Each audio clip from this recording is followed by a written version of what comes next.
Welcome, everyone. Episode 91 of Squares of the Round Table podcast. But due to social distancing, each square has been assigned his own round table. So we hope you had a great weekend and a great week in general. A day or night. Anything interesting happened lately? Anything interesting happened lately? Yeah, what's been happening in the news a couple weeks? Seems kind of light, news-wise. Yeah. Nothing much going on around. Happened of late, right? Yeah, nothing really. Well, everybody's just focused on one thing, but we're not going to talk about that one. The one thing that everyone's talking about. We'll talk a little bit about it, but we're going to give it a little more coffee. And you know what that one thing is, right? That it's been 32 years since Rick Astley went number one with "Never Gonna Give You Up." Yeah. How about that? Oh, okay. He's not a big fan. Is that not what it was? He's not a big fan of Lent. Yeah. Who? Rick Astley? Yeah. No, I'm not a big fan of Lent either. Yeah. I've never been a big fan of Lent. It's like I don't even know what Lent is. Somebody explain this to me. What is okay, this that's right. I keep forgetting. Explain to the Jew what Lent is. I will explain to the Jew what Lent is. Okay, Lent is basically from the time of Jesus' crucifixion, and then later he was laid to rest, and then he was born again and had risen 3 days after his crucifixion. And from there, it's a tradition to go give up something for 40 days, until Easter. So what you do is you give up something that you enjoy for 40 days until Easter rolls around the corner. So, with that being said, 3 doors down to your right. Yeah, so here it is. It's like, I'm going to give up sugar for Lent. I'm going to give up sex for Lent. I'm going to give up getting humped from behind for Lent. I don't know. But just humped from behind by Lent. Don't have a dog. Anyway, but all I know is there's so that's what it is. It's a Catholic thing. It's a Catholic thing. Got it. Yeah, it's a Gentile thing. We eat fish on Fridays, and we don't know why. Yeah, and there we go. There's my favorite part. You eat fish on Fridays, but we don't know why. By the way, have you noticed that the Popeyes fish sandwich is pretty much the exact same sandwich as the Popeyes chicken sandwich? Yes, just with halibut. So we're all eating. We're all eating. What's Ariel's little fish friend's name? Oh, is that Sebastian? Oh, God. No, that's the crab. Yeah. No, that's the crab. Well, I'm crab cakes. I don't know. Crab cakes are good. I like crab cakes. Crab cakes. Crab cakes. Crab cakes. Oh, yeah. I'm good with crab cakes. That'd be okay. I don't remember. That's one of those movies I haven't seen. I don't know how I didn't see it. I never saw The Little Mermaid in its entirety. You've never seen The Little Mermaid? Well, no. I did, having a daughter, so it's kind of a thing. Oh, well, you would have seen if you didn't have a daughter, Ivan. Well, maybe not so much. Maybe I would not have been so prone to see it, whether or not, with my kid, but, Well, and happy reminder, Jeff, unless you've got, you don't have Disney 2 or Disney Plus. Frozen 2 is already out on Disney Plus. Yeah. 3 months early. How about that? Yeah, I know. Oh, for the cracks. Now they're saving their financial ass is what they're doing. Exactly. Subscribers. Seriously. Everyone's self-quarantine. So anyway, how have Ivan? Yes, you've been the one probably the most affected by this whole virus thing. So, how are things on your end? Well, okay, not to sit here and ponder the whole thing being what it is. Okay, I mean, and I'm not alone. Service people everywhere right now are out of work. It's a prohibition, if you will. Right now we're in prohibition. We're dry, unless of course you count in the delivery services, which most places are doing delivery. So you can still get your alcohol from 7-Eleven along with your bag of chips. And but the point of the matter is, though, for disc jockeys, for for waiters and waitresses, bar backs, everybody working in this, in the service industry. It's tough, and there's a lot of GoFundMe's because Logan Square has put out the GoFundMe red carpet out, help us out, which everything. And of course, it was good that certain things down in Springfield have come into place to help out with the situation. I'm happy for that. But for a guy like me, yes, it's a matter of, well, now I have no place to go or really nothing to do unless, I count, what I do all the time anyway, and that is listening to my records and, just doing, house things. I think I saw a dialogue somewhere where, the guy says, you know what? Ever since there's been no sports, I've noticed there's a person on my sofa. She seems nice. I think I'd like to talk to her. Because she says she's my wife. Yeah. Yeah, she claims she's my wife. Yeah. She claims she's my wife. Yes. So that's what's happening now. It's a matter of, well, I'm going to be spending a lot more time with Julie, a lot more time with Marley, and I'm going to sit here in various states of mind, whatever I can get into. Which scares me even more. Well, you're the only person that's looked inside my closet, man. But, No, I haven't.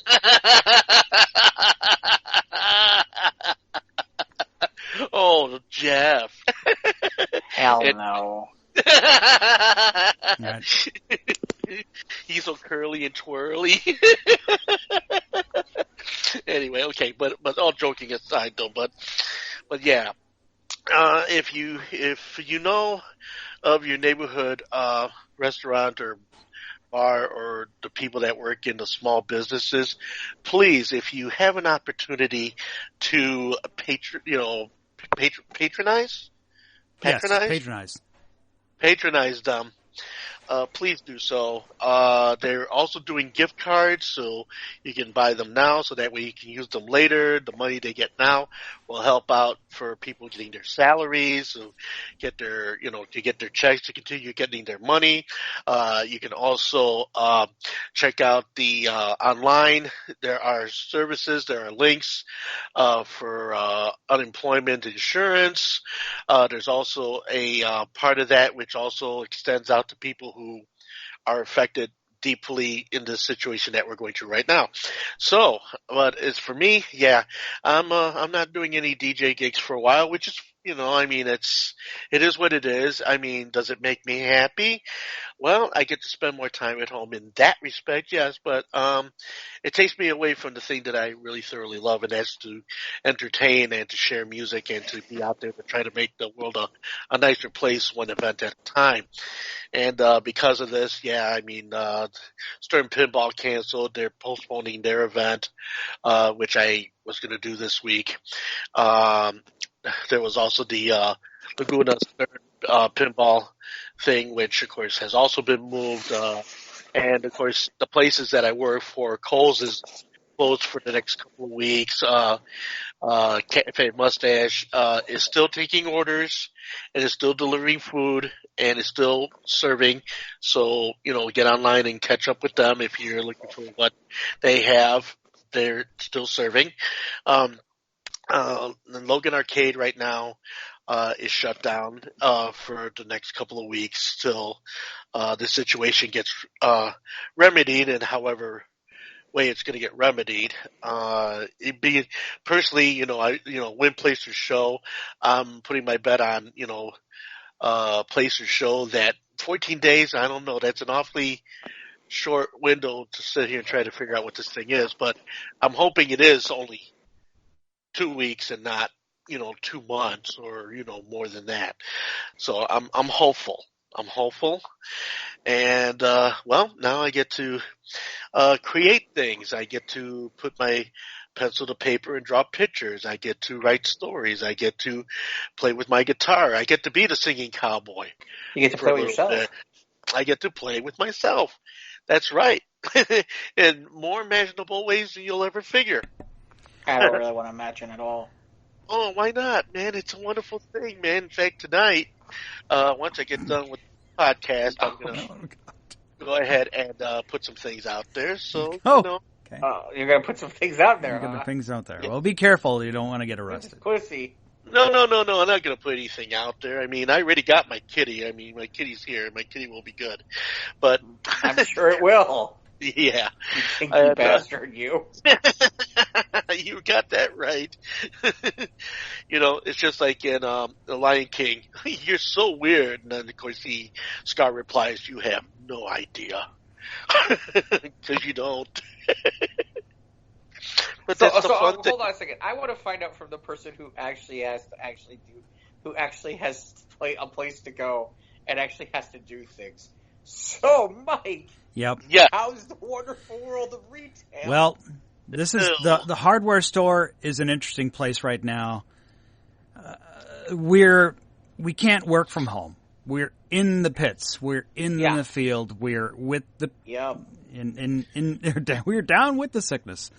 We're down with the sickness. Knee deep in the hoopla. Yeah. Like Bob Evans, you're down on the farm. That's right. Okay. Well, when the fit hit the shan about last Wednesday, and that's when everyone started grabbing toilet paper. We were further down the food chain, of course. With first the Walmart got hit, and then the mass retailers got hit.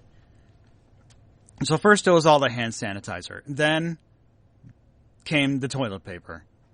Then they came for the disinfecting wipes. Then they came for the aerosol disinfectant. Then they came for me. No. Yes, and no one was there but me. Then now they're after the paper towels. And they can saw in half and make rolls out of. I don't know, whatever. Hey. There's a link right now with Charo, Yeah, we posted we it put to it the on Squares our we page. put it on our page. Yes. Okay, then see, there you go. Yeah. So, no, yeah, I found that one. we're sawing paper towels in the. Yeah. No, as soon as I saw that thing, I was like, and now a public service announcement from the Squares of the Round Table podcast. I'm like, this is getting posted. There's no question to this. Well, see, that's what I'm confused by. I am confused why someone has not gone and made some hilarious hand washing video. Oh, there's hilarious hand washing videos out there. Because I'm not seeing them on Facebook. I'm not. Well, go to so many memes, so many toilet paper memes. There's so many. Yeah, that I'm seeing. Yeah. But actual hand washing videos. No, not seeing them. Go to Instagram. There's lots of them on Instagram. Oh, are there? Okay, so it hasn't. They haven't permeated from They haven't permeated away from Instagram made the yet. jump. Yeah, they haven't made the jump to Facebook yet. But everybody on Instagram is having a hell of a time, man. They're smoking weed and they're coming up with all kinds of ideas. So all I know is I was trying to get a hold of Al Gore. I wanted him to do the Macarena, the hand washing video. Okay, I can just see Al Gore, doing the Macarena, washing your hands doing the Macarena. Can you do an Al Gore, Mike? Since the 2000 election, I've been quite busy talking about the global warming and a little bit of Forrest Gump. But anyway, I was gonna say that was more. I remember Daryl Hammond. Daryl Hammond was fully prepared to be the presidential, because he was Daryl Hammond was Clinton on Saturday Night Live, and then in 2000, Bush won, so Will Ferrell took the reins. But then Daryl Hammond said, "Okay, well, I guess my Al Gore is gonna be gone. I'm gonna have to shelve it." But Al Gore and his inconvenient truth. Yeah. I'm cereal. I was getting back to the chaos and mayhem and craziness of the hardware store. Once, obviously, the cleaning supplies there after a mall, and getting just ancillary reports from places around. around the town and what's going on. Of course, I worked Sunday, and Sunday afternoon when the word came down that bars and restaurants are closed in Illinois, everywhere, starting today, Monday, the 16th. Actually, I think it's tomorrow, but it's okay. Today it won't really matter by the time they hear this. Yeah, by the time this airs. But one guy comes like, they're not closing your hardware store, are they? Like, I know a couple people who are extremely pissed off that the bars are closed because the initial word came down, and then I was like, okay, so I guess I'm out of work for 2 weeks. So that's why I posted. We'll post it to Square's page. We have the GoFundMe for the staff at Logan Arcade for financial assistance. But I'm sure. Logan Hardware line 2. No, that's gotta love family photos. But Saturday, I was with a couple of friends of mine, helped move some furniture, and then we went to lunch at a Wendy's, and we're the only ones sitting inside a Wendy's at noon on a Saturday. And that was scary, man. Oh, scary was when I walked into Logan Arcade for our last day, and there was my friend David, Laurel, and Bo, the 3 people. And I walked in, and I noticed that my DJ stand was still locked. And I walked in, and they're just like, well, tomorrow they're closing the bar. And I says, well, that's tomorrow. What are we doing today? What the hell is this? Let's go. And then, of course, if you saw my ever brazen Facebook Live opening for that day. Yeah, that really classy shirt you were wearing. Hey, that's pretty snappy. Yeah, remind me to wear that at my wedding. Right, Captain Chronic. Yeah, that was fun. One of the very last purchases I made before the coronavirus came in. Because that's where I got it from Wish. But so wait. The first thing that went from your store, Mike, was what? What? The hand sanitizer? The hand sanitizer. That's the first thing that went. How fast would you say that went? I'm just curious. Within a couple days. Actually, it started like the weekend prior. We'd run out by 2 Mondays ago, which would have been the 9th. Okay. So you were already out of that. No, and then we see what we trickled down with the toilet paper because all the mass retailers got hit first, and we were kind of like further down the chain in that because most people wouldn't go to a hardware store for toilet paper, but they did eventually, and it all went. Because at some point somebody realizes, hey, wait a minute, they might have toilet paper. Yeah, because now it's all about I'm buying it because they're buying it because they're idiots. I'm not gonna lie. Yeah. No. I'm not going to lie, that happened Saturday. Well, the other part is when you're dealing with your 80-year-old Jewish mom, good luck with telling her no. Yeah. It's like everyone's buying toilet paper. Luck. I need to be sure that I have enough because this guy next to me has bought like 30 cases. In fairness, they were limiting it to 1 on Saturday and I was at. Went to a Walgreens Saturday night and grabbed a beverage. Because Saturday was my cheat day, so I don't have those kind of beverages on hand. So, and they were limiting items, like limited 4 of the following items, like cleaning supplies. That's another thing. We've got plenty of bleach people are using for cleaning stuff. And it's like, and just the one woman came in Thursday night and it just seemed like such abject fear. Well, today, when you walk in, and you see the empty shelves, it's a very scary place. Nah. But, it comes down to this stuff. But you know what? But it also kind of gives light to how some people are still in that whole bomb shelter panic mode from way back when, that whole mentality. Well, because the problem is, here's the problem. The problem is that what ends up happening is it's like, toilet paper. And the problem is you go into these places and then you're sitting there going, shit, I need toilet paper. And you're like, okay. It's one thing, it's one we all need, and it's relatively cheap. And it's one thing in our lives we can control. It won't spoil, and eventually we're all going to use it. Yeah. Right. So but it's some of us are a little bit. But 240 rolls of toilet paper for your ass, you're gonna need a fucking doctor for 240 rolls of paper. Don't use it all at once, obviously, Jesus. Yeah. Well, if they had a bidet, this wouldn't be a problem. I don't have a bidet.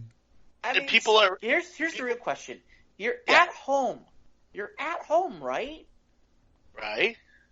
Go in the fucking shower and wash your ass. Yeah. There you go. Hey, if Red Fox says you got to wash your ass, then you know what? You can go in your shower and wash your ass. It's not like you're at work or anything. You're at home.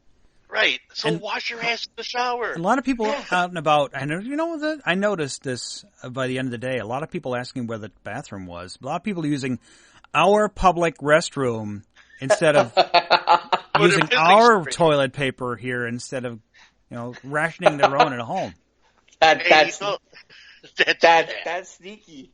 Yeah. That's bad. I was at. Yeah. We haven't caught anyone trying to steal our toilet paper, though. I came close to that today, though. I have to admit, I came close to that. I gotta tell you, there is definitely a part of me where I'm like, go to the store. I gotta go to the bathroom. Let's see if I can sneak this toilet paper in my my God, Jeff, you just called me out, man. It's the thing is, it's the large rolls that are on. Okay. We don't have the normal sized rolls, though. Okay, see, what happened was me and Julie, we were out. Wait, me and Julie, we were out over at the Jewel Osco today getting our supplies until the starter, died on our car and everything like that, and we were stranded. But so we're freezing, waiting for the tow truck, and so we come inside, and so I go into the bathroom. Here's 2 big honking rolls of toilet paper with the lid not there. Yeah, it's just hanging there. And I'm just like looking at this and looking at my fat ass self thinking, I can do this. I can do this. I can do this. No. God is watching. I can do this. God is watching. I can do this. No. I can't do this. I won't. Just my luck. I'll walk out there with the kind of luck I have, and then have some guy come down. Hey, you weren't that big when you came in there. Pat. What the fuck, man? There was a guy, but I did nurture that idea for about 4 minutes while I was sitting there doing number 2. But it's just like, okay. Hey, man, sometimes you got to figure out ingenuitive ways. Just like like Bud Light had this commercial. I put it on my feed. And it's funny, I didn't get much play out of it, but Bud Light had that one commercial with the 2 guys that were like totally out of money, and it was between like toilet paper and Bud Light. And oh my gosh! Yes, they took the Bud Light, and then they're like paper or plastic. They're like paper, definitely paper. I get it. If I was Bud Light, I'd bring that commercial back, man. I'd bring that commercial back right now. I'd bring that back. Yes. Everywhere. Yeah, that would be such a hit. That would be such a hit. That's why I'm surprised it wasn't like more of a hit with like friends when I put it out there, because I'm like, I'm dying, because I'm like that's all I kind of thinking about was that commercial. I'm like, hey, there are other ways to find paper. I'm not worried about that. And when you're at a hardware store and we're out of toilet paper and we're out of paper towels, what do we got next? We got sandpaper. That's like toilet paper. Paper. That's like toilet paper. How about canned air? Hey, go everywhere. Oh my God. Yeah, well, I didn't say it was a good idea. It was splat all over the wall. Idea. Oh my God, that'd be reminds horrible. me at the radio station bathrooms. Oh my God! After the Assyrians were there on Saturday. Yeah. Oh my God! Here's the thought. How about adult that diapers at that point? Okay.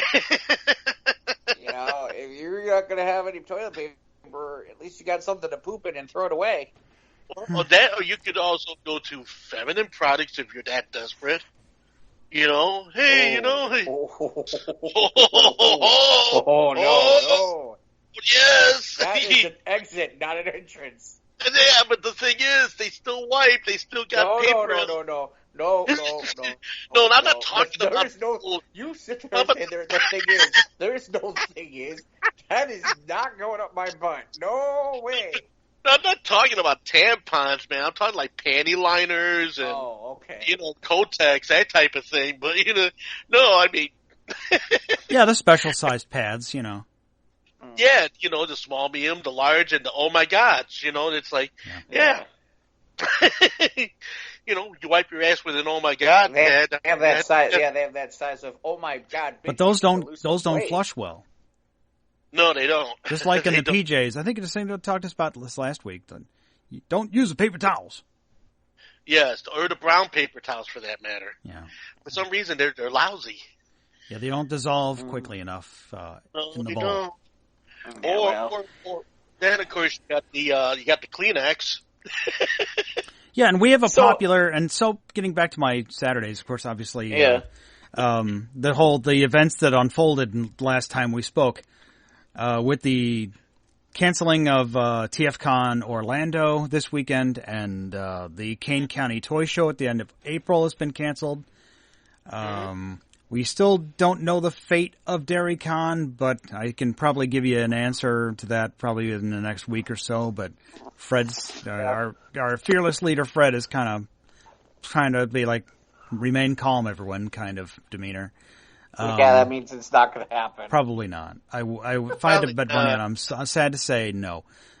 Seeing as like, it's a small show, but I'd say it's just over 100 people, so I would have to guess that it might not happen. I think it's more of a liability because of the fact that you could have, all you need is one of those 100 people to get sick, and then it becomes a Pandora's box that you're not going to be able to close on it. And I don't think Fred would want to.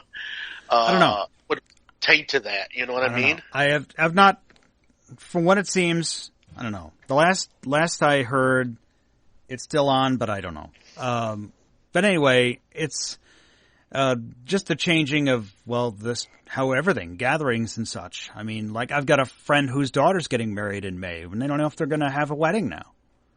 Right. I've heard a few. I've heard a few of my friends who have had weddings and gigs like that postponed for other dates because of what's going on. Yeah.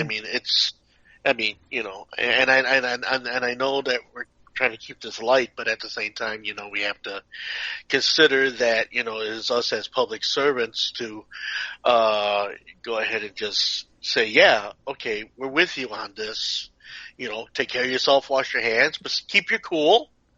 Keep your cool. Yeah. Okay?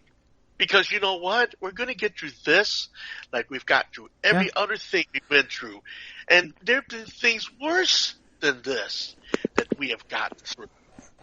It'll shake you up for a bit in the initial moment, but after a while you start thinking it through. You're like, yeah, maybe I don't need 240 rolls of toilet paper. Maybe I don't need 300 bottles of water. And how about $17,000 of hand sanitizer? Yeah, thank you. That dude had to do what he had to do to save face, man. That's a borderline news of the squared story. Yeah. There you go. So I think, yeah. So, you know what, people? You got all this abundance. Pass it along to your neighbors, your friends, your family. I'm gonna go into the fun part of this, okay? Okay. Which is the minute this freaking thing hit, okay? You know what one of the first emails I get is? What? The phone sex company. You got nothing better to do. So there you go. I'm sure Pornhub is going to crash out at everybody's home. Dude, that was the next thing I got an email from. The cam girls are going to cash in. That was the next thing I got an email from was Pornhub talking about now's a good time to consider a subscription, and I'm like, they're all going to be self-quarantined here. That'd be great if I had toilet paper. So that's what you need. So getting to self-quarantine, now, dirty things aside, now, you posted this as to what shows or what movies, what would you want to watch while you're self-quarantined? Yeah. So let's start with you, Jeff. What shows would you want to dare to rewatch or binge watch? Binge watch? So let me start here, which is talk about timing. HBO has a free 3-day weekend available. Well, that's just 3 days. This weekend. Not 2 weeks. 3 days when I didn't have content I would have had to pay for otherwise. I'm like, Okay, I'll take it. But in fairness, I gotta be honest with you. I was, I watched the first episode of Watchmen, and Watchmen is a book that I've always enjoyed. That I had a graphic novel. It's one of the few graphic novels that I kept before, when I purged all my stuff. And I gotta be honest with you, I just was not feeling that first episode. I was like, I don't get it. I don't understand. I don't know that I care.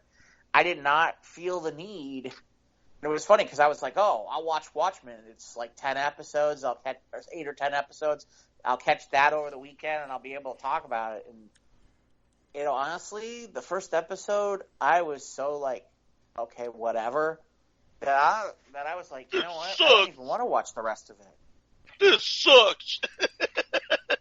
Well, but in fairness, we're talking about somebody who's a comic book fan, and this is like, you got to understand, this is, Watchmen, we're talking about the granddaddy, one of the granddaddies of, like, rebuilding the comic book industry of the 80s. And, the way they were talking about it, and they were going to do it up, it was like, oh, okay, it's going to be the next, like, Game of Thrones kind of thing. And I'm like, okay, I'm really going to want to see this. And then there was some good buzz over the summer after a while it was slowly building up steam. But like I said, maybe I should have given it more of a shot. But after the first episode, I was just like, I'm not feeling this at all. That's too bad. I'm not feeling this at all. Sorry. I'm not interested, and I'm not excited. Not excited, and I'm not even sure I really want to take another shot at going for episode 2. Now, did you like the movie adaptation? It's funny you say that. I didn't. Okay. I didn't. I thought it was long and arduous and kind of boring. I liked a lot of don't get me wrong. When I say that, I would say I would give it a B-. It wasn't like an A+. That's not horrible, they hit it out of the park. What? No, not entirely bad, but not entirely good. Right. But the headache it was like that I had was they seemed at times to go for setting up comic book type page scenery versus actually telling the story. And so to me, that just meant it was long. Don't get me wrong. I'm sure some people were like, oh, it looked exactly like the one scene in the comic book. I don't need it to look exactly like the one scene in the comic book. I need it to just move and have some interest and not be arduous while I'm watching it. Don't get me wrong. I think everybody who played characters in it was great. And I think it was done well. I just thought there were sections where it could have been, some of the editorial choices could have been better. Could you elucidate to this language dummy what arduous means? Long, boring, tedious. Oh, okay. All right. A chore. I just to watch. A chore to watch. Okay, I just wanted to know. Okay, I mean, because I hear words that interest me, and I want to know. I want to learn. In terms of, so I don't know which way I want to go with this, Mike, because there's a bunch of ways I can go in terms of things that I could talk about, or I can. Let's give a short list of stuff they could binge watch, or what stuff you'd recommend that people should watch while they're self-quarantined. Well, okay, so I'll admit that I'm definitely more of an Aaron Sorkin fan. And that means things like West Wing, Sports Night. If you've got HBO, that's Newsroom. I'm the only Aaron Sorkin show that I've not been a fan of is the 60 Sunset Strip thing. That just didn't do it for me. But normally the Sorkin stuff is usually pretty good. It's pretty solid. So I'm kind of a fan of his. All of those shows are really, really good, and you're going to get your money's worth out of those shows. And they're worth rewatching. In terms of other pieces, other things that I would think about, again, sometimes it starts to break out into categories about what would you watch and what wouldn't you watch. Of stuff, I'll go with current about things that I'm watching now that are out there. All American just finished their second season, and the best way to describe it is it's basically an urban kind of 90210, mixed with like some football, a lot of football to it. So to me, it's a solid watch, and it's a short. It's a quick catch up. There's only about maybe 20 plus episodes of that. If you're looking for something of an uplifting variety, again, I'm trying to go to the free stuff that you can get to. God Friended Me is awesome in my opinion. It's one of my favorite shows because it's kind of got a Highway to Heaven vibe or a Touched by an Angel vibe, except it's not nearly as hokey, and it's a little bit more edgy and a little bit more urban because of how they play it off, and it's a better, more tech version. And again, that's in, I believe, season 3 right now, so you can pick that up and catch up kind of quickly on that if you wanted to. In terms of other things off the top of my head that I would be like definitely want to watch, I would definitely recommend The Shield from FX if you can find it. With Michael Chiklis? With Michael Chiklis. I gotta tell you, that as much as, that show redefined him as an actor, because up until that point it was, the Camus. And it's like, yeah, you see this show, he's a totally different animal. Didn't he play Ben Grimm in the... He did. Yeah, Fantastic Four, yeah. He did. I've always been a fan of The Good Wife. It's a solid show. And it's funny because one of the reasons why I've considered getting All Access, Mike, for CBS is because I like The Good Wife. I like The Good Wife. Which is The Good Fight, which is the spinoff from it. Because I saw season 1 on CBS, and it was solid. But I get the impression that it's a pretty good show. And then that way I could pick up Picard. I'm trying to think, just in general, if I had to sit there and tell you, like, all time what kind of stuff to watch, man, I mean, honestly, my problem is that it's almost like I got to break it down into categories. Like, what are you looking for? What are you wanting to watch? What are you I was looking for a quick hit list, like some bullet points. Yeah, I mean, I'm trying Suits. Suits is definitely on the list from USA. Mad Men? I'm sorry? Mad Men? I haven't seen Mad Men. Mad Men was one of those shows that I never got around to, and it's probably something I should look at. But Suits is a little bit more modern.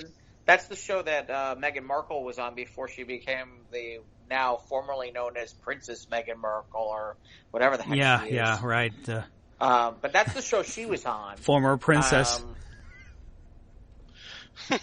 Right. And actually, you know what? Some of the USA shows are really solid. Stuff like Burn Notice. I'm trying to think. What was that one with Hank Azaria? Where he was the sports commentator? Oh, that's coming back. Brockmire, yes. Yeah. Brockmire is hysterical. That is probably the best comedy on TV right now in terms of a non-audience member show. Brockmire is hysterical, and the stuff that he says. That is honestly, that's the best thing I've ever seen Hank Azaria in, and his monologues are freaking hysterical. Okay. Ivan, you should see this show. I mean, he's talking about how at one point he'll go on in this monologue, and he'll be talking and within it he'll somehow start talking about some like Taiwanese hooker. Okay. I mean, it'll go on some of the stuff. And it's funny. I saw a sneak peek for season 4 because I guess it's coming out soon and it's the final season of Brockmire. Apparently, for season 4, they're going to make him the commissioner of baseball. Okay. And I'm like, kind of sitting here. I'm like, I feel like they're jumping the shark here on this one, but But this could be interesting because now I'll trust them. I'll trust it because, like I said, no, Mike's 100% right. But Brock Meyer is definitely. Because I remember back in the past when you used to talk about that show. Yeah. See, the problem with, this is what happens is after a while, it's like I forget certain things that I've been watching, and then like it'll pop up on the DVR, and I'll be like, oh, great. If you like music, I know this is going to sound crazy, but Glee. I like Glee. I liked Glee because the music stuff was fun. Yes, if you're looking for something new, it's not exactly Glee, but it's interesting because it's music based. I don't know if you guys have seen. I can't remember the exact wording of it. Zoe's something playlist. And it's a new NBC show. That's really solid too.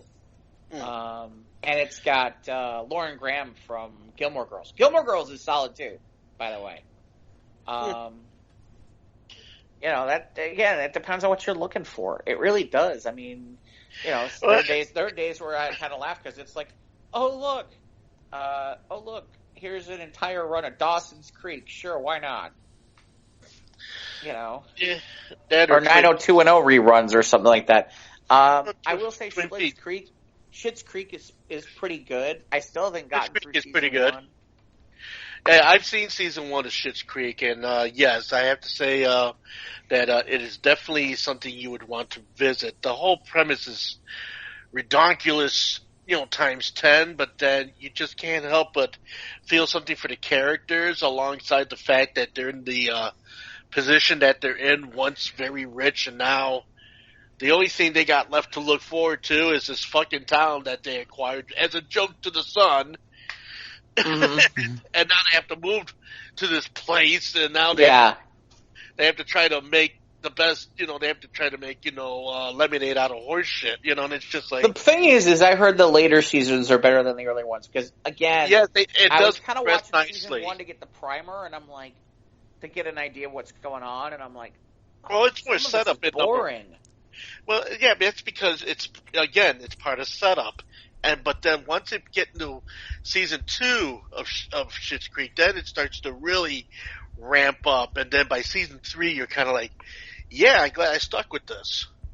So yeah, if you're gonna do a binge on Schitt's Creek, yeah, I would definitely recommend it. It is on Netflix, so. Mm-hmm. Well, and the other thing is too, if you've got Comcast or something if you've got Comcast, it is available on demand too for free. I believe. Right. At least it should still be. I'm sure the subscription channels are going to start banking in on this whole thing too. They're going to start. I would think so. Well, look, like Mike. You would think they would. That Mike joked about the fact that Frozen 2 is out on Disney Plus now. 3 months early. And correct me if I'm wrong. Their losses. Correct me if I'm wrong. I heard Rise of the Skywalker's up too. Already? Okay, I know it's okay. Or at least they were getting it up faster because like they the irony is this people be home with their earlier. Kids. Yeah. Well, people are home. People are home and stuck at home, and guess what? There ain't that much to do. Got to keep their kids occupied. Right, unless you've got like an Xbox or you're doing something like that, or a secret room in the garage, because you know what, being home with your kids for the next 2 weeks is going to be a motherfucker with the bars closed. Some 3. Yeah. New York City closed. New York City schools are closed for a month. Yeah. But are they doing? I mean, I don't know. My problem is I don't know enough about what's going on. It's going on. It's crazy stuff, like different time zones from state to state. Like some are 2 weeks, some 4. My college kid coworker, he's off of school for 3 weeks. One of those is spring break, so it's one on either side.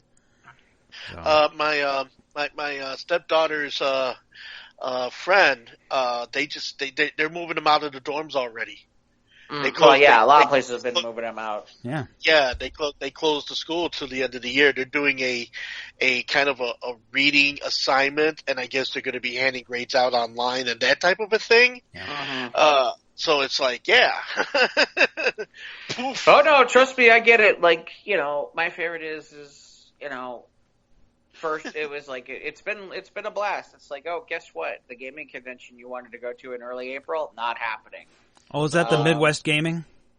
No, it was okay, different one. College of DuPage has a convention, and obviously with the college being shut down, definitely not happening. Yeah. Nope. And then it's funny because, as you guys know, I do a bunch of stuff with Toastmasters, and now Toastmasters has basically kind of, like, some of the stuff that they're doing is all going to be online. As a matter of fact, last night I did an online meeting. Although it's interesting. One of my groups, we're still deciding on whether or not we're going to meet next Sunday. And it's interesting because that meeting is in a hotel. So I'm kind of like sitting there and I'm like, I don't know. There's a part of me where I'm like, just like it's funny. I have some friends of mine who are getting together at a gaming store, and so far they're like, we're gonna do this, and I'm kind of like, I'd like to, but I gotta think about this. Well, it's just like. Yeah, this is a little dodgy. I mean, just like over at St. Williams, our play has been postponed until later in the summer. Yeah, I mean, they were having a blue and white affair over at St. Williams Church. They totally shut that down, which totally shut the production of this new thing based on a false story from the Harlem Nights player down until later, in the summer, regarding as to how it's going to happen. Jeff Quidd, he's using the sports, if they start ramping the sports up again as kind of a gauge as to whether or not he wants to start rehearsals again and all that stuff. He was kind of concerned that I was, if I was going to be online, I committed to it, for the later date, which is fine. Just like I committed myself to the later date for the Laguna event, for Stern Pinball and all the other things too. So, but everybody is going out of their way to not have groups of people anywhere. Yeah. Well, even as we've been on right now, and technically by the time everybody hears this isn't going to really be breaking news, but it's interesting because of like all these big major events that are like up and coming. The one that nobody had heard anything about whether or not what they were going to do or what they weren't going to do about it was WrestleMania. And it's now out there that, WrestleMania is going to happen not in the 70,000 seat, all the events that they had planned for WrestleMania and all that stuff in the 70,000 seat arena and all that stuff. That's not happening. They're just going to basically do it at their performance center, and there's going to be no crowd. Yeah. They're going to do it. They're going to do it live, and they're going to. People can watch it from the safety of their homes. Right. So people can watch it from the safety of their homes, and they'll do it that way. But I mean. Yeah. I mean, that's the other thing. I mean, did you hear some of like the numbers for like how much box office was this past week? Yeah, it's terrible. Worse than like 1995 or something like that. They said it was worse than 9/11. Yeah. Yeah. Tank. It's all tanked. Well, then we don't have any tent poles out right now. Well, okay, and a lot of them are sitting there going, no, we're not putting our stuff out. I mean, so far, Black Widow is still coming out. Yeah, May 1st. Yeah, hopefully, maybe by May 1st. Supposedly, but if you're one of these companies like Marvel and stuff, do you really want to do that? I know they've halted production of Loki and WandaVision, so that's going to be delayed. Yeah. Well, they pretty much halted. Yeah. I think a lot of the productions have been shelved until further. Yeah, you can't make movies if you can't. Yeah. Well, that's the problem too. Is basically now you're talking about you're shelving, you're halting production on the end of TV shows at the end of the year. You're halting, you're halting movies. You're halting all this stuff. So the content that we have is gonna have to last a while. Because we're going to be in a drought for content by the end of the year. As far as we know, I don't know if they've started filming or if they've finished or if they're all in post for filming the second season of The Mandalorian. So. That's an interesting question. this kind of reminds me a little bit of the writer's strike a few years back. Yeah. Yeah, and how it's very similar to the writer's strike. Exactly. What was it, 86, 87? 87. No, it was the 90s. It was the 90s. Was it the 90s? No, it was 80. It was the first season of TNG when the writer's strike was I'm going thinking on. about the next. There was another one. Yeah, there was another one. There was another one because I remember because Heroes. Yeah. That was when Heroes was still hot as a show, and they ended the season early because they ended a lot of shows early because of the writer's strike that year. And there was a Writers Guild strike right around 2008, 2009. That's the one I'm thinking about. Yeah, because it meddled with the Revenge of the Fallen movie for the Michael Bay film. Yeah, not that film had a story. Yeah, but it just a lot of this is just going to be remnants of what happened with every occurring writer's strike, and just that's okay. But my favorite is what? Yes, my favorite is Air ESPN. What do you do for exactly right now? Yeah. What do you do? Thank God they have all those documentaries and shit. But they can. They get all the original films and the original things. They'll probably rerun a lot of. There's only so much stuff. Some of that. Just have to replay some past shows. Thank God for. They are doing reruns of certain things, but it's like thank God for thank God for some of the stuff that they have, like in like NFL free agencies like this week. So it's like, okay, that can happen, and you can have real sports news instead of like, okay, what else is going on? With all this other crazy stuff. So at least there's something to talk about. So, Ivan, what shows were you going to be watching while you were all self-quarantined? Well, okay, now that my answers probably wouldn't even hold up because I'm the rerun king here because I'm always okay. All right. Most everything I would like to watch. Okay, because I love old television, and got a thing for Perry Mason. I like Perry Mason. I like Honey West. Honey West is really good. 77 Sunset Strips is also a great one. The Fugitive is a great show too. Anything that had Quinn Martin Productions attached to it, definitely something you want to see on any of the older television shows. You can catch these on like Cozy or MeTV. As far as like comedies, Newhart is always really good. Let's see, Rhoda is always very good. Okay, All in the Family. Mama's Family can be a bit annoying on some episodes, but most of the time. Well, okay, I say a bit. I'm being polite, but so it's just that type of a thing. Let me see. Then, on Decades, I love watching the Decades channel because they have a day on Decades, which they always run this program with Bill Curtis, which happened on the day that they aired it on, and it's very informative. It's a lot of good footage. It's a lot, you get to learn a lot from what happened in that day in history, for whatever decade they cover it in. I'm that type of guy. And documentaries, Netflix has filled me with lots of documentaries since I got Netflix, $9 a month if you're interested. Mm-hmm. And so it comes right down to I've been getting into, and of course music being my other thing, so I've watched a great deal of music documentaries, Lee Morgan, Clarence Clemens, Hank Williams,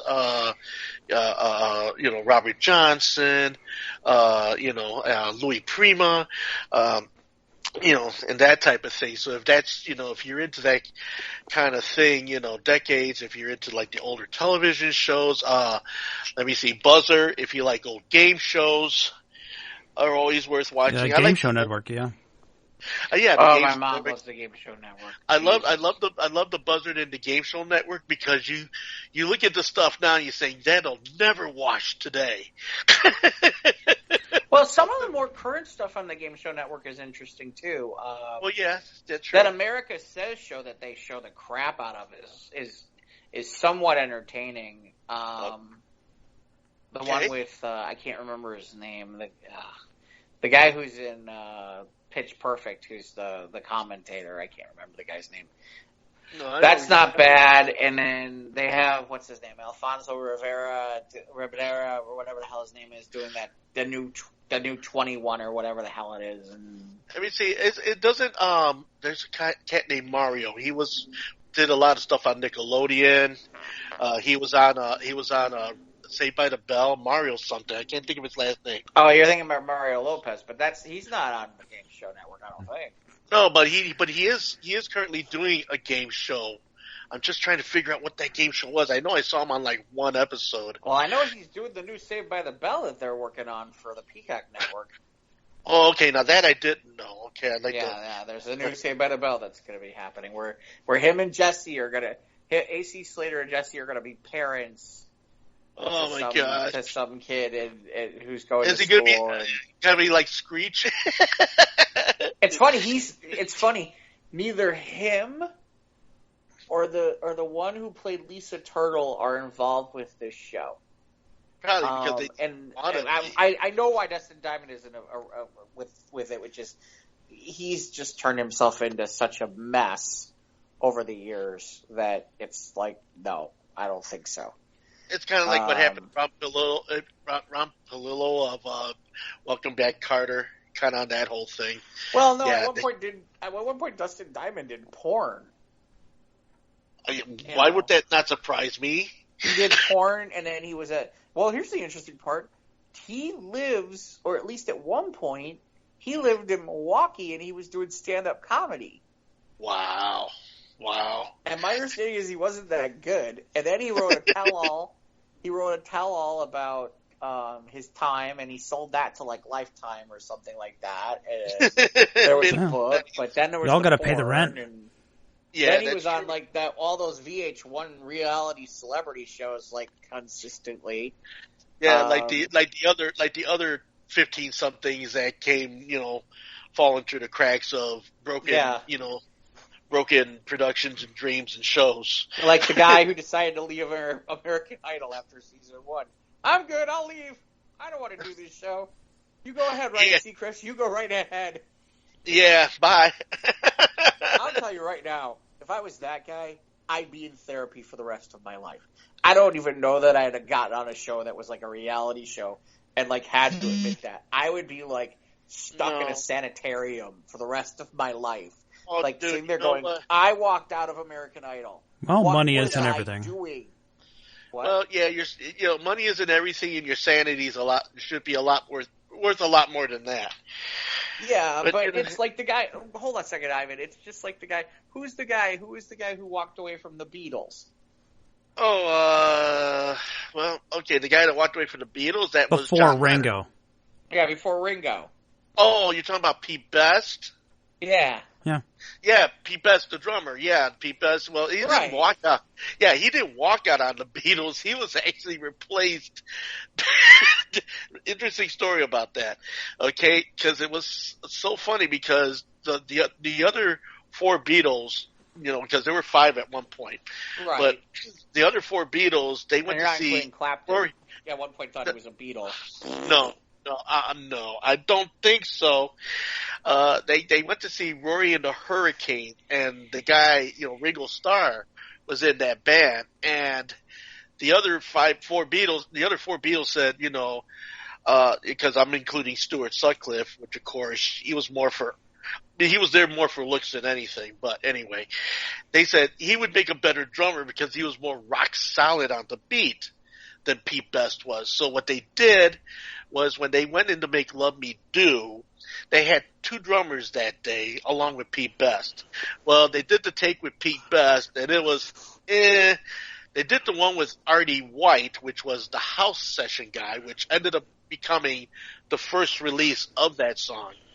And then the second release of that song with Ringo Starr ended up coming out years later.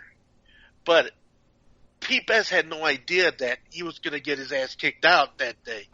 He walked in on that. Yeah, he was let go. Yeah, but either the point being is that there's your therapy bill for the rest of your life. Yeah, exactly. Yeah. There's exactly. But he could say he was a Beatle. I don't care what he say. He was with the band what almost 2 years? 2 years. Yeah. And then the thing about it was, after he got booted, that's when they got good. Well, not only that, after Pete Best, got booted out of the band, he ended up writing on the shirt tails of the fact that he was a Beatle. He released one single. Ivan. Coattails, okay, better, thank you. Coattails of that, to produce one single for Cameo, which sinks through the tracks. that sank through the cracks. No, really? Never would have guessed. Okay, yeah, but now everybody's kind of looking for that. And then he also did one other record with Tony Sheridan, who was with the early incarnation of the Beatles in Germany while he was cutting. This guy Tony Sheridan was like some kind of Elvis Presley knockoff. Okay, and he was like, working the whorehouses and the sex clubs and shit in Germany, if the German sex clubs, see Kyle. Oh my. Yeah. Ugh. So what happens, is that so he ends up making a record with that guy, which also sinks through the cracks. Now anybody who's a Beatophile, looking for these weird records that are out there. Personally, they both fucking suck. So not in my collection. Hey, I don't know why this clicked in my brain, and I don't know why I want to go down this road, because there's going to be somebody who's going to hear this, and they're going to think I'm insane when I say it. Probably. Which is David Lee Roth leaves Van Halen. David Lee Roth, honestly, after Van Halen, overrated, right? Poof. Overrated, huh? Yeah. There's the one album and that's it. And as it is, it's mostly covers. Right. And not even covers within the framework of the music that he left. It was like show two. And Van Halen did okay. I mean, they had a lot. Van Halen still had hits after. No, they did better than okay. Roth, yeah. They did better than okay with Sammy Hagar. Absolutely. Well, They they continued and actually jumped up a level. And of course, everybody cracked wise on that. Oh, it's not Van Halen, it's Van Hagar. Well, it was Van Hagar. Well, it was Van Hagar, true.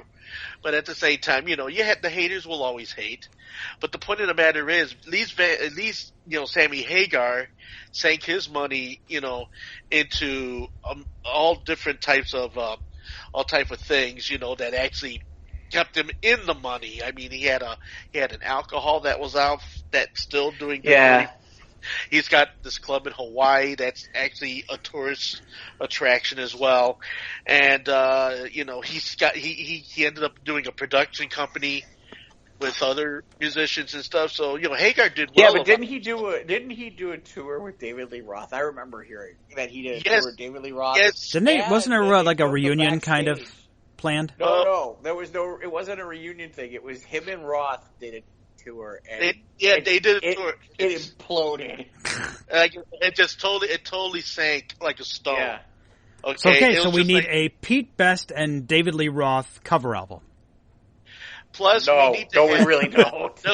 We need to have David Bowie and Mick Jagger actually kind of go behind. We can have a quartet. Remember Dancing in the Streets with David Bowie and Mick Jagger? Dancing in the street. Yeah, you're just kind of like, hey, no, that song should have never been done. It's so funny because it's like people. I mean, I don't admit it. It's like, to me, it's like, I will admit I kind of was more of a Van Halen Roth fan than I was a Van Hagar fan. But it is funny because you look at once Roth leaves Van Halen, it's like he's got the one album. Most of the big things that he makes to the charts are covers. Yeah, he did a cover of Pretty Woman. Right? Wasn't that Pretty Woman? Yeah, He did a cover of Pretty Woman. He did Just a Gigolo. Just a Gigolo. Yep. California And Girls. then That did pretty well. I remember the video for that. there was also one time, and this is funny. Let me see.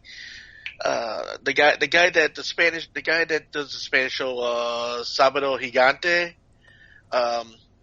Sábado Gigante was a big Spanish show, and he appeared, David Lee Roth, doing Loco de la Calor, which of course is Crazy from the Heat, in Spanish, replete with kicks and tricks and all kinds of shit, by himself, going over his own track. I'm just like, oh my God, talk about a sink.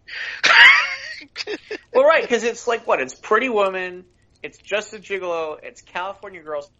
He did have one song, I think, off that album that was like his own thing that I can't remember what it is right now. Crazy from the Heat. No, there was something else. California Girls. I can picture the video of him like walking into like a convenience Yankee store. Rose. Yankee Rose. There we go. That's the one. Yes, that's Yankee the one. Rose. Whoa! What have we got here? Yeah, that's the one. That's the one. But it's funny because it's like people sit there and like, oh, David Lee Roth, and it's like, well, overrated. Yeah, well, and then of course, you get to watch, Twisted Sister with, I Want to Rock, but yet, a few years later, you can see Dee Snider in a band called Widowmaker down at the old Bedrocks on Roscoe and Damon. Yeah. Let's talk about, by the way, can we talk about the fact that Dee Snider sitting there talking about recently, now conservative commentator talking about censorship when he was up on the Hill? Fighting for back in the 80s, fighting for all that shit. Man, John Denver got to be turning fighting in his grave. Tipper Gore. Yeah. Tipper Gore, and that was the big, shit throw.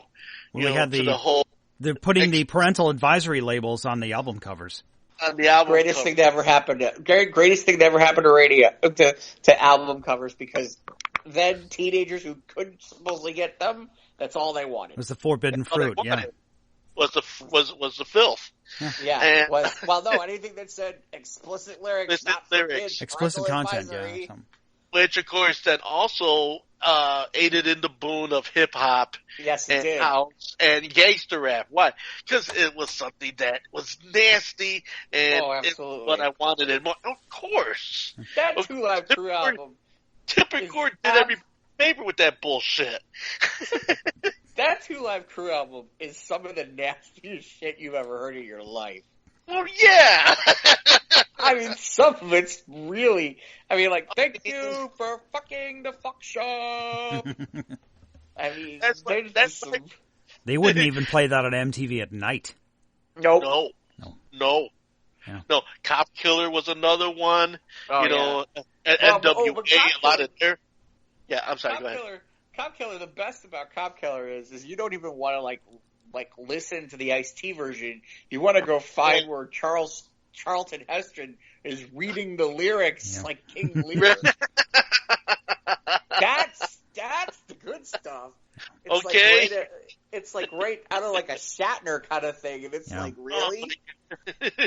It's just like Charlton Heston coming out in Head. Charleston Heston? Charleston Heston. No, Charlton. Charles Heston. Charlton. Not Charleston. He's not dancing. He's not doing the Charleston. Okay, Charlton Heston. Okay, sorry. Okay. But so yeah, it's just one of those weird type of situations where you're kind of like, okay, why is he doing this? Which of course brings you back to the movie Head. Why did Frank Zappa come out and look at Michael Nesmith and says, that's pretty white, and the same thing goes for Christmas. You're like, okay. Well, because what Heston at the time is the head of the NRA, I think. Yeah. So then he's out there with the cops, and they have him reading this thing. And it's like, die, pig, die. And he's like reading it like fucking Moses. And you're like... For this you shall drink bitter waters. Yeah. Only you shall pass, pig pass, or something. I don't know. Oh my gosh, that's so There's good. a part of me where it's like, that's better than the actual cop killer of this song. It's like, seriously. Yeah, like all the Shatner shit. Yeah, like all the the Shatner visit to a sad planet, and the hip version of Star Trek. See, that's why I love that Facebook page, the one that does like the same 80s aerobic dance video for every song. Yeah, but they changed the music on it. They changed the music on it and they time it to time. It's like that thing never disappoints. Never. Never, ever disappoints. It's great. Oh my god! And you just look at those, you say, "Oh my gosh, that actually was a thing." Well, the best is when they, depending on what songs they're using. Like they did the one with, what is it? The Austin Powers song. Oh, the Austin. What's it really called? I can't remember the name of it. Shit, I can't even think of it right now. I know, but they did one with that, and it was like he's got it timed out, and it's like it's perfect. Or or he's got like what's it called? The one who does like the one about the milkshake who brings all the boys to the yard, and I'm like dying, just dying. I mean, that's entertainment, man. That's entertainment. Oh, hey. I'll take it. I mean, you get these people out there now, what they do with their computers and the editing and everything like that. Uptown Girl, I guess that one song that was making the rounds for the longest time, and everybody kept adapting. Oh, you're talking about the Bruno Mars one where they had all the different dancing things? Yes. What, the Uptown Funk thing? Yeah. That was good. That was real good. I mean, they did, see, and you got people doing real clever shit like that. So while you're self-quarantined, do some of that shit. Do some of that shit. I do want to get back to something, though, because I'm curious now. Would we say that David Lee Roth is the most overrated frontman in the history of hard rock, or of rock and roll? Of hair metal? Yeah, I have to say. Yeah. And then, would you? I would. I totally agree. And then on top of that, some people just need to get out of the game while they're on top. Okay, when David Lee Roth went on Jimmy Kimmel on the alleged, reunion tour, which I think never went off. And he looked. I think it happened, but only like a couple of stops, and then Eddie was. I mean, all I know is that David Lee Roth with the Band-Aid over his nose, chewing gum while singing, and I mean, he looked. That was a train wreck. Yeah, he looked fucking sad. Nobody wanted to be there. The problem is, and I'm convinced that half the reason why David Lee Roth gets the hype that he does is Eddie Van Halen's such a prick. Well, that, not only that, the fact that he's just got this twisted sense of being, I guess, and you're kind of like, is he like this vaudevillian performer, doing, just a gigolo, or is he this fucking hair metal rocker guy, and it's just like, he's got this carnival barker sensibility about him. I think that's what everybody loves, though, is that he is the personification of the over-the-top front man for an 80s hair band. I mean, he is the personification of that. Yes, I mean, from the spandex to the colors to the wild hair to the makeup and all of that shit. I think everybody just kind of followed in his wake after that. Right. And you get this, and you got your also rants like Danger, Ain't No Business Like Monkey Business, let's see, Lord Tracy, and, Tracy Lords? That's a different thing. No. Hello. No, but there is a band, believe it or not. You can YouTube this and take this to the bank. There is a Lord Tracy band out there. Okay. And there's a song called Wait a Minute, Wait a Minute Baby, I'm Going Out with the Boys. So yeah, it's kind of that whole also ran like David Lee Roth hair metal fucking thing, Sea Dogs. I mean, I could go on and on now. This is some of the stuff we used to play on the old show. way in the beginning, before it became, before it became our show, and during the time of Roots and Influences, Mike knows, back when it was that type of a show in the beginning, years ago. I knows. Yeah, speaking of that show for a second, and talking about old bands, you were there the night that The Good came over, right, Mike? Nope. No, you weren't there? You sure? I was only there for when the one time it was Quit Your Bitchin' was there. Oh, the Quit Your Bitchin'. Yeah, that was a good show. That's the only time I was there when you had a band in studio. Okay, well, there was another band, and it was 6 guys, and, clean-cut Jewish guys, and real nice. And so they came in, and they came in with a CD, and it was called The Good. And so they came in, I said, well, you guys want to do an interview? And they said, yeah. They came in, and they're just like, well, I says, if you want, you could do an acoustic version of all of the stuff you did on the CD. So with 2 microphones, I captured the whole thing on, 10-inch reel-to-reel, 2-track, and everything. Fast forward almost 2.5 decades later, when I get the one guy who's peddling the last Good album. It was a 2-album set, and he came to Logan Hardware, and he recognized me, and I recognized him. And wow!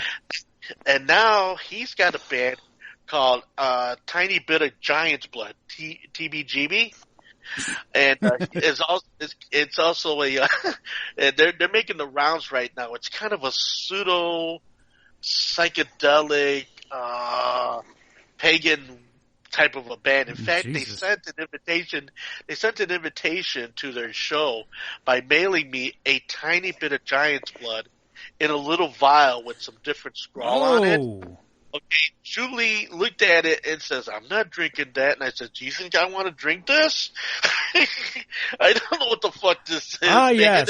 You put it in with tequila, you mix it up, it'll be fine. TBGB, yeah. It's over there in the psychedelic pagan version category in the record store. Yeah, in the record store. So, so Tony Rogers is now making the rounds. That's the gentleman.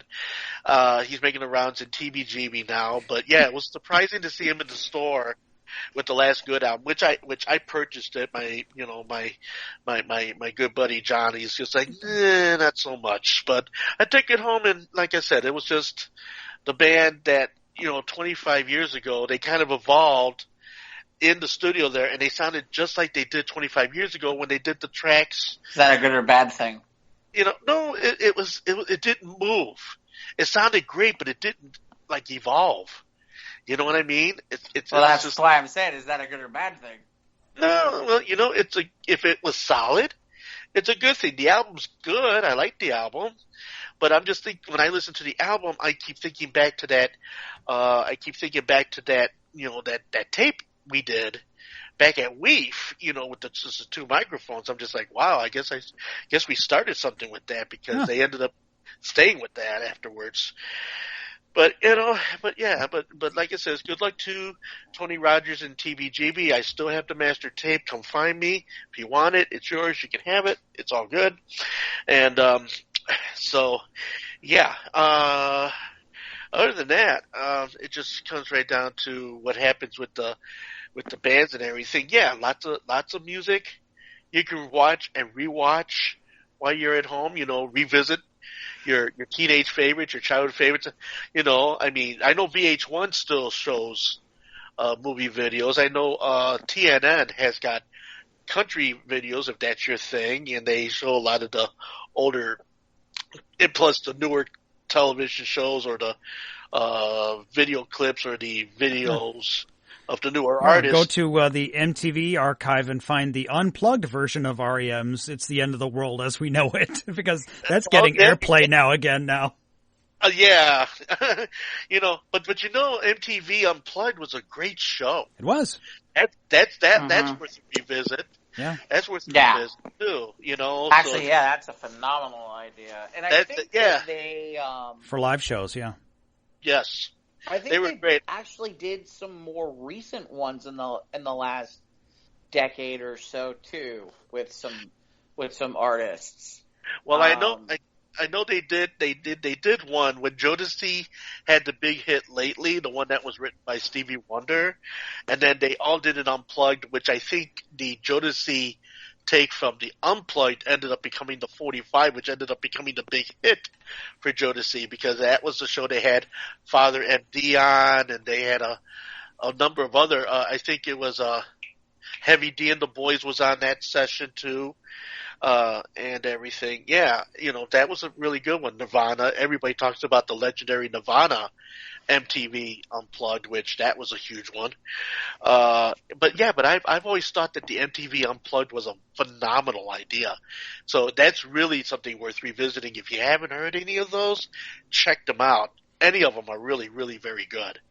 Right. Well, it's funny. I just kind of Wikipedia'd it because I was looking to see. I wanted to see who is, who all was listed because who was on because just so select list of artists. You mean it's not just Clapton and Layla? Yeah, I know. At one point, that was all it was. It was the only song the Lou played every hour. There's on the famous. There, I mean, so there's two off the top of my head that I immediately think about. One, LL Cool J going on Unplugged, doing "Mama Said Knock You Out" without turntables. Right. That was amazing. That was really good. Where he did an Unplugged entirely with a band. And that was like one of the first times you heard somebody rap where it wasn't just turntables, it was real music. That's right. The other is, off the top of my head, and it's funny, Mike went to Layla right away, but the irony is my first reaction was Nirvana. Yeah. Yeah, Nirvana was fabulous. Yeah. It's fucking phenomenal. I mean, I think of all the output of what Nirvana did besides Nevermind and all of their albums. I mean, all of their albums are really, really good if you just take one step into it deeper.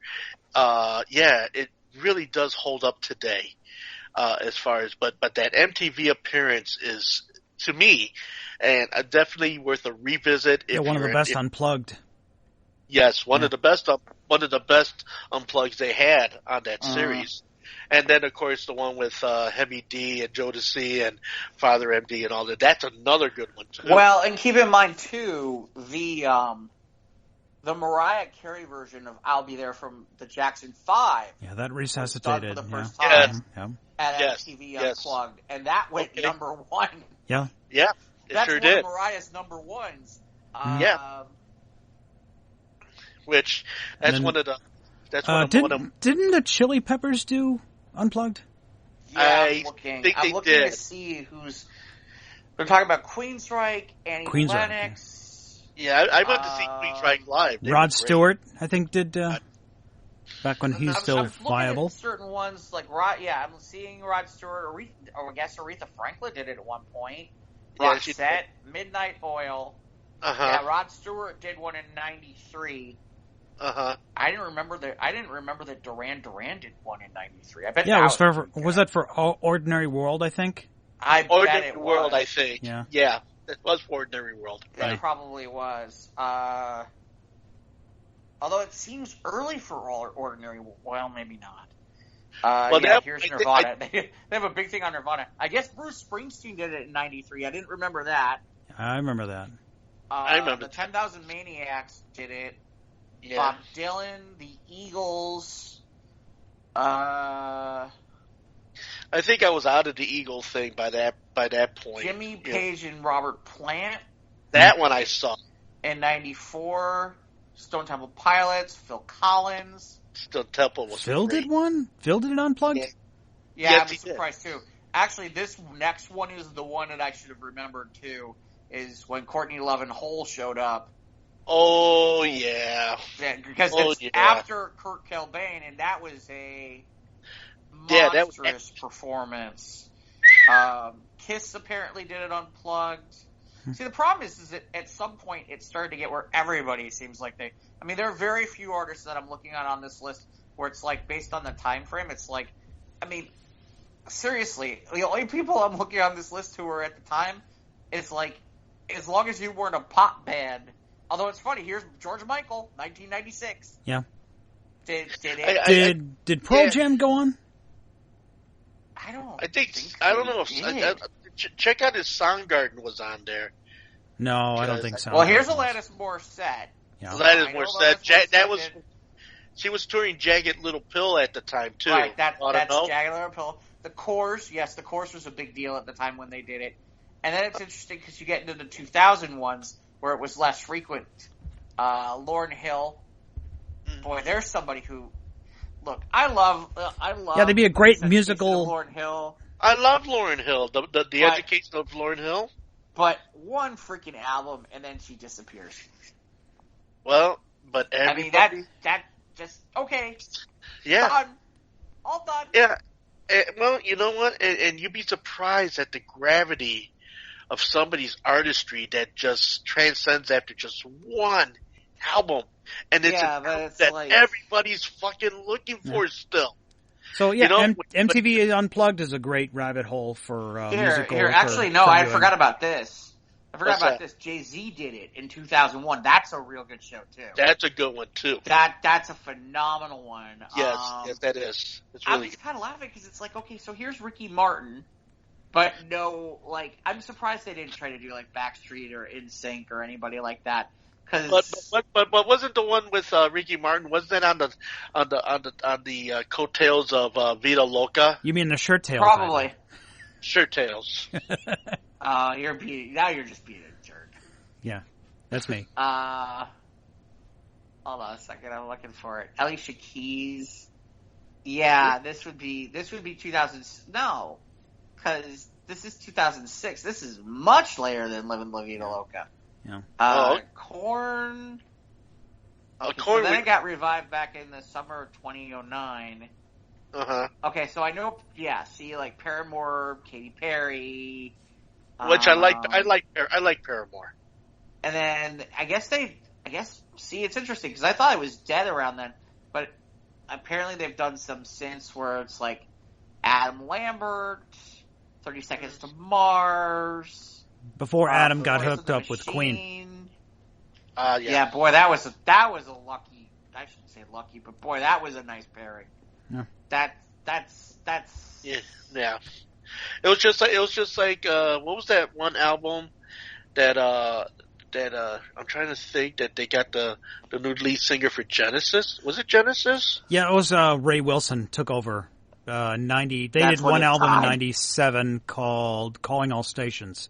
And that was it. Yeah, I remembered that. Yeah, Mike Rutherford and Tony Banks did one album with him, and then it was it. So it didn't fly. I mean, it was a good album. I remembered it as being a good album. Yeah, there were some good tracks on it, but that was it. Yeah, but I guess it just didn't have enough fire to burn the house down. I guess that's a shame. Or it just didn't gel, or whatever reason. I don't know. I'm not sure. I'd have to look that up. Well, it was just like what happened with Brian May in '94. I mean, I saw him. He was doing Back to the Light. That was the CD he was putting out there at the time. Gary Hoey opened for him, playing over backing tracks. It was just him on the guitar, which, yeah, the '90s. So, and the Back to the Light one, half of that show was all the stuff that Brian sang while he was in Queen. And as well as his actual album, which was good, but again, another case of not enough fire to burn the house down, you know? So, by the way, on performances that you should watch, yeah, MTV did a really, after Total Request Live died, MTV somewhere in the I can't remember exactly where, the 2000s, they brought in Pete Wentz from Fall Out Boy to do a show called Friday MTV, which is basically like a Friday MTV. It was kind of like a little bit more of an off the hook version of but it's similar to a TRL, but more of live music than TRL was. Okay, I'll tell you which performance to find. Find the Katy Perry "I Kissed a Girl." Okay. She's more in that performance. She's more over-the-top punk than she is later on when she goes more pop. I mean, she's like just going nuts. I mean, it's just a crazy performance where she's just like insane. That thing went viral, and I honestly, that performance is one of the ones that like basically, besides the fact of the song, that was one of the ones that like put her over the top because she's just like going Mach 2 the entire performance. You know what also could be good too as a viewing, rabbit hole, as you guys call it. The old television show from NBC called Friday Night Videos. Yeah. Yes, I used to watch Friday Night Videos, or if you're into Channel 2's version, of Don Kirshner's rock concerts, there's a bunch of really great Bowie performances on that. In fact, there's a show on that series of Don Kirshner rock concert, which actually is dedicated to just Bowie, and it's phenomenal. It's phenomenal. Then you had In Concert, which is another thing if you want to visit, which was on Channel 7, which happened after the news on Friday night. And then there was Don Kirshner's rock concert. Oh, the Midnight Special was the one they had on Channel 5 that predates Friday Night Video. That was the one that they used to have in the 70s and the 80s. Before the whole video thing started, getting bigger. So so any of those music performances, which, a lot of people, they say, oh, well, a lot of that stuff is lip sync. No. Let me see. The Don Kirshner rock concert was 50-50. Friday Night Videos were just running all the videos via MTV style. In Concert was all live concert footage, and Midnight Special was also live concert footage. What was that one cable channel called? I think it was called Palladia. That has all concerts, all live. I'm not familiar with that, but okay. No, but I don't know where that one either. Anyway, but I would like to find out. I mean, that would be. I don't know if it's still on or not. That JBTV makes an appearance still every now and again. They rerun all of their old all their old tape VHSs. There we go. I had that videotape of when Matthew Sweet was on. It was just after when he toured for his live EP after Altered Beast, and it was right when John Wayne Gacy was executed in Chicago. Oh, he was here. It was 94. Man, I wish I still had that tape, man. There's some great, funny conversations, man, with that. Well, anyway. They're okay. Revisiting an artist, revisit some Matthew Sweet while you're at home, because I think Matthew Sweet still has a lot to offer. They still play them on XRT. So it's like that nice crunchy power pop. Right, and if you go beyond, Girlfriend or some of the other, playlisted things that they did on radio, the albums have lots of meat on their bones. 100% Fun, is fabulous. And then of course there is one he did on A&M, which was kind of intriguing way back in the beginning. Let me see.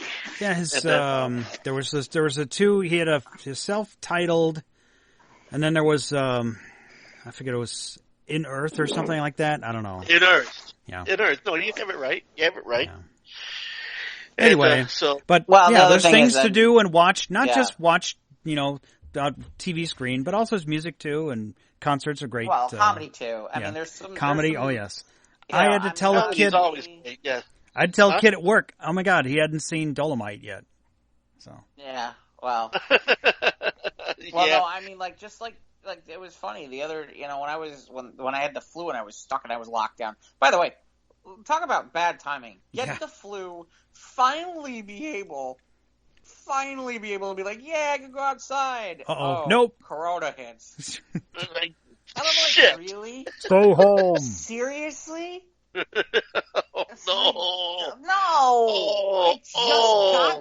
I wanted to go outside. No. I want to go do things like bouncing off a wall because there were like practically 2 weeks where it was like, nope, I'm going to do the right thing. I'm not going to go out. I'm not going to do anything. I don't want to get anybody sick.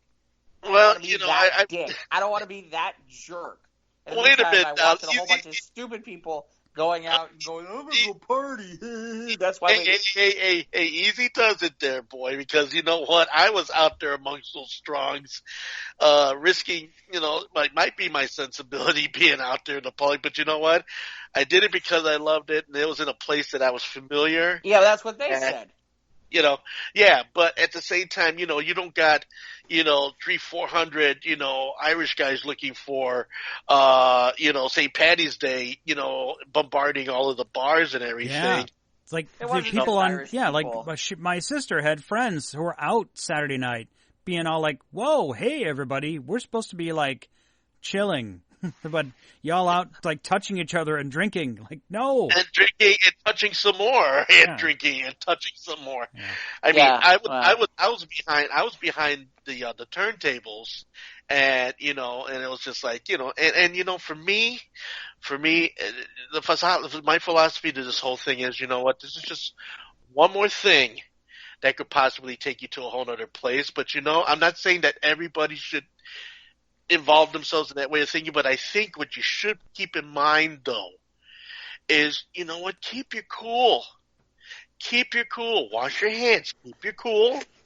Because, you gotta remember, the media doesn't make its money telling about puppy dogs and kitty cats. No.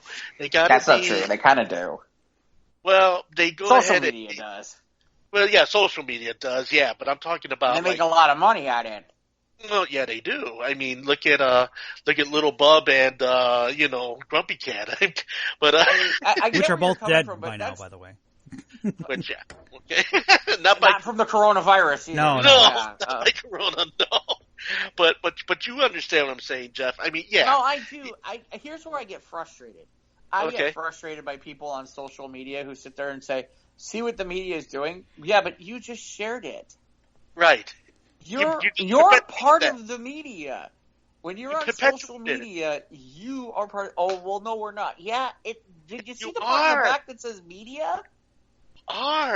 You part are of social media because you're perpetuating it. Right. You took it, you read it, and you perpetuated it. That's why. By the way, dude, this is why I always laugh about when I see my friends who complain that Bernie Sanders isn't getting enough airtime. Like, what are you talking about? I see him all over my freaking Facebook. I saw an ad today. By the way, is anyone voting in the primary tomorrow? I am. I'm going to try. I am. The voting place is right down the street from me. My sister won't let my mother leave the house and vote for the primary. You know what? Here's where we get hosed. But can't your mother... I'm sorry, go ahead. Here's where we get hosed. They are badly looking for people to work polling places, but they have the requirement that you must be under 40 and healthy. 40 and under. They want to pay $150. Well, yeah, I guess they do have to... I could use $150. Well, yeah. I mean, sit there all day and do that. Yeah, I'm like, but unfortunately, I'm old now, apparently. Well, yeah. Well, look. I'm a few months shy of 60 myself. Yeah, not happening. I'm not that old. Well, yeah, I know you're not that old. I'm a boomer. You're a Jenner, but that don't mean all the nuts in the peanut jar. But the point of the matter is that it's just. I mean, I've had people be election judges. They make their money. They don't sit there for nothing. They make their money. Yeah. It's like a 12-hour day. Yeah, for 150 bones out of 12-hour day, it's a long day for 150. Yeah, it is. Considering the fact that right now, like you said, yeah, and now they were talking getting paid. I'm like, sounds like a good payday. Well, I look at it this way: if they throw the food in and brought it to 200, and brought it to 200, I'm in. If you feed me and just. But they don't want you anyway. You're too old, apparently. Yeah, I'm too old, though, so I ain't worth a shit. Ivan, stop eating the ballots. But you said they throw in the food for free. Yeah, man, I'm hungry. It's been 8 hours. So, man. Bernie, was this your plan all along? There's too many that you were going to holes give in these everybody the ballots. They're coronavirus? teeth marks. What? I'm sorry. I'm just asking Bernie if that was his plan, that he was going to share the coronavirus with everyone. That is the plan, is going to redistribute the virus to everybody to get the single pill healthcare for everybody. Yeah. Well, I mean, you know. Everybody's going to be quarantined. So, therefore, everybody's stuck. Everybody's not voting them out. Quarantine all of the Bernie bros so they can stay at home. You know, the irony is they're the ones who won't be at home. No, I mean, but you got a lot of people that have like voted early. I had a bunch of my friends vote early. They did it online. And of course, you know, those who are, you know, elderly can also vote from home too. Just go online. You can vote from home. Your mom can vote. But the elderly don't know the internet. No, they can't right now. No, they it's can't. too late to early vote. Too late. You gotta go tomorrow. The cutoff, I think, was a couple weeks ago. Yeah, no, the cutoff was. Okay, well, you're right. You're right. You gotta go. Oh man, I couldn't wait to vote for Beto O'Rourke. You know, it's really funny you say What? that. I'm not It's on the positive I'm ballot. going to vote for. I think it might still be on the He's still ballot. on the ballot. There's still. That's the funny part. There's All the people who dropped out are are on still the on ballot. Yeah. I guess they just didn't want to waste the time reprinting the ballots again. Right. Well, no, they all qualified to be on the ballot. It's just they've all pulled out. Well, and they've all been printed. Print the ballot. Yeah. And they've all been printed, so it's like, fuck this. We'll just put them out there and, but I voted Hey, look, for... I'll be honest. I'm very tempted to vote for Yang tomorrow or Buttigieg or somebody else. I might not vote for either one of those. Either Crazy Bernie or Sleepy Joe. Yeah, or I got news for you. Sleepy Joe, did you just say? Yeah. There's a song by the Hermans. Hermits called Sleepy Joe. Yeah, no, that's, isn't that what Trump's been calling him, is Sleepy Joe and Crazy Bernie? Yeah. Or something like that? Yeah. The problem with Bernie is every time I see Bernie, all I keep thinking about is Weekend at Bernie's. Yeah. That movie from the 80s. Well, you've heard Bernie has kind of resurrected an old tradition from FDR, the fireside chat. Has anybody here seen it? We had fire. No. Back then, my day, we still had fire. It was brand new. Yeah. Yeah, he's doing a digital program, and doing the... Does he have a comforter?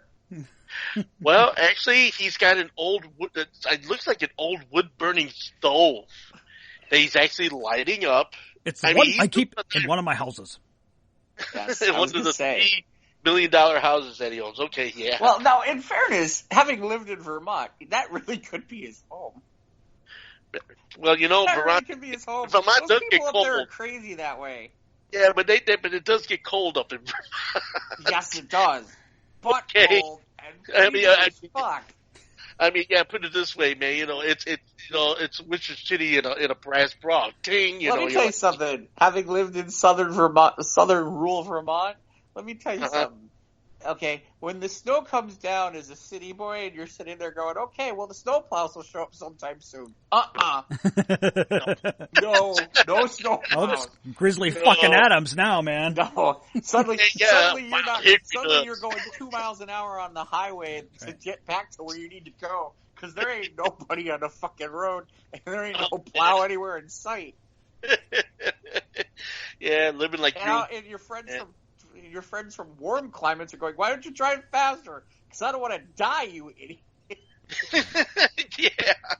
Because there's this thing where either we're going to get stuck in the snow or we're going to skid out of control and we're going to go off the side of the street, It snowed a bit this morning. Yeah, I know. Yeah. Middle of March. Winter'd be all like, nope.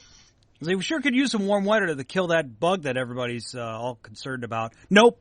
Winter'd be all like, I'm still here, bitches. Yeah. It's like, yeah, I'm going to snow on you, and then I'm going to turn wet.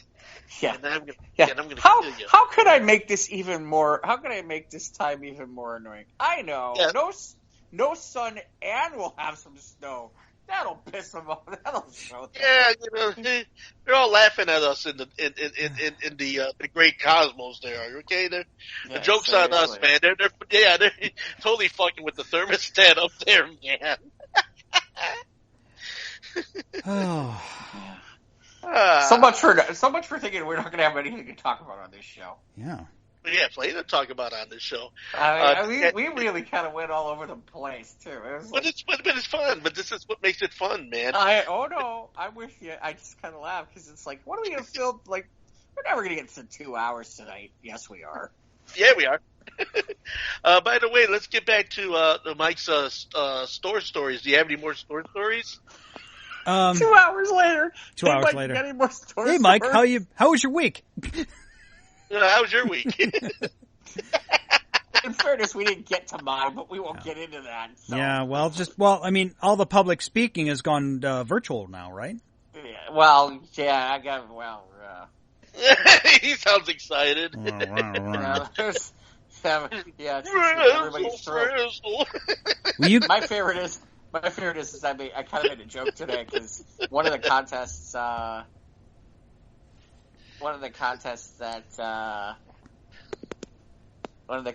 they were having this year is for what's called the evaluation speech contest, and they decided with everything going on that they're gonna basically cancel the entire thing. And I was district champion last year, so I'm like, you know what this means? Back-to-back district championships, baby. That's right. You get to be champion for one more year. I'm still the champ. You can't do anything about it. I'm going to continue to claim I'm the champ. 2 years on a technicality. No technicalities. I'm still the champ. Nobody else is here. That's what I'm saying. You're still king by a technicality. Hey. There's no technicalities. I don't know what you're talking about. King Jeff. Yeah. King Jeff. Or KJ. DJ KJ. DJ KJ. Coming to a Toastmasters event near you. Yeah. Not really. Unless it's online. Yeah. Unless it's online. Otherwise, we're not going anywhere. No, at least not for not till 2 or more weeks. By the way, since we're supposing, and by the way, before we go, what? I'm just curious. So you have to be less than 10 people. How the hell do you do a circle jerk now? Self-service pumps. We'll be over some hand sanitizer for that. No toilet paper. All these memes.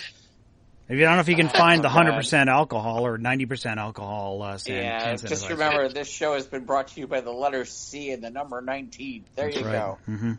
Okay. Thank you, Sesame Street. Yeah. So, all right. I have a feeling we should just tell people where. Okay, goodbye. Okay. Yes, I know. I got to do the thing. Nobody else here does it. Well, it's because you do it so fluently. You do it so beautifully. Problem is, that problem is I'm going to screw it up. Go find out. Enough that's over here, can't string 2 words together like Sleepy Joe. Writing the shirt tails of our previous program. Okay, shit. We're on Instagram and Twitter at SOTRT Podcast. We're on YouTube. Click the bell, subscribe. You know new content drops. Of course, all of our crazy news stories from News of the Squared, our sister show, are on our Facebook page. Shout out to Scott.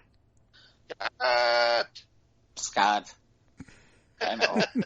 Sometimes I like switching it up. I don't know why. Because that's the way. Wacky news stories galore later in the week with News of the Squared. You can download us on all your favorite podcasting platforming apps and sites: Apple, Google, Spotify, PodBean, Anchor, and of course, email us with questions, comments, or praise or criticisms. We'll take those too, I guess. We'll put them right in the trash. We don't care. SOTRTpodcast@gmail.com. Make sure you wipe your screen before applying. All right. Join us next time. Have fun social distancing. Yes.